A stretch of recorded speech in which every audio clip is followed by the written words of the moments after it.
runs out in the next couple of months. Queensland exported 223 million tonnes of coal in 2018, surpassing the previous record set in 2016.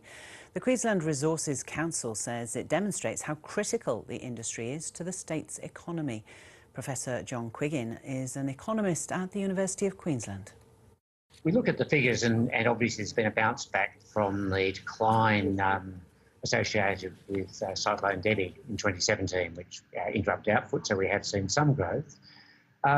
Obviously, it's a large export item, but coal mining doesn't employ vast numbers of people, certainly not directly. I reckon there are less than 30,000 people in Queensland. So the primary benefit of the economy comes via royalties, which are a significant but not gigantic contributor to the state budget. OK, so therefore does it have a long-term viability? Well, that's a good question. Globally, also we've seen an uptick in demand in 2018, but we're still below the global peak of 2014.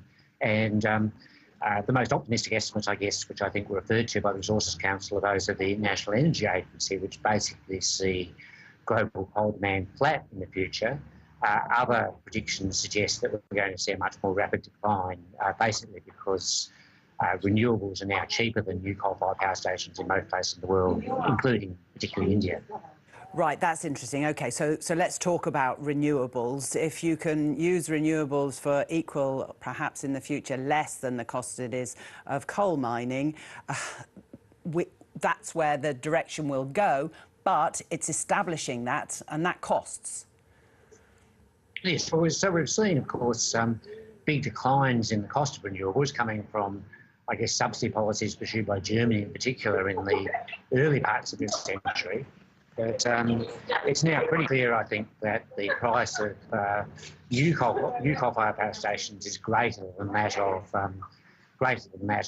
renewables. So the real issue is how many of the power stations currently under construction will actually be completed and how many will be cancelled. We've certainly seen quite a lot of cancellations in India already and also in China. So if that pace of cancellations holds up, then as older power stations are closed down, particularly in Europe and North America, the future for coal doesn't look so good. Yeah, and can you see, I mean, with the shift in public opinion, there are shifts in policy on renewables and a shift in what is wanted in people's backyard, looking at the coral reef, looking at the damage to the environment. Does that have an impact on the economics of Queensland as well? It certainly does, in the sense that obviously financing for coal is becoming increasingly difficult.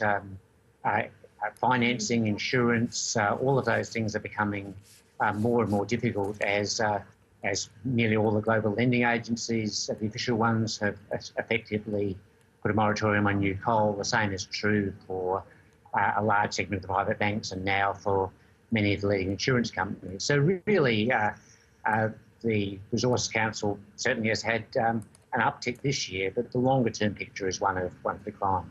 And just briefly, Professor, we haven't mentioned China because, of course, the whole purpose of this report is looking at the exports. Is China going to be far more restrictive of imports, so therefore there won't necessarily be a market for this coal in the future? Well certainly China's policy tends to fluctuate a lot, so it's always a risk trying to predict it. But as of December, they introduced very stringent restrictions on imports of coal, which haven't yet been relaxed. So people are waiting to see whether those restrictions are maintained.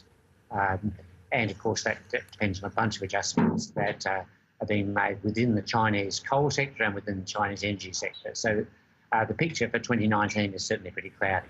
Professor John Quiggin, thank you very much. Thank you. The Australian Federal Police is restricting officers' access to firearms after the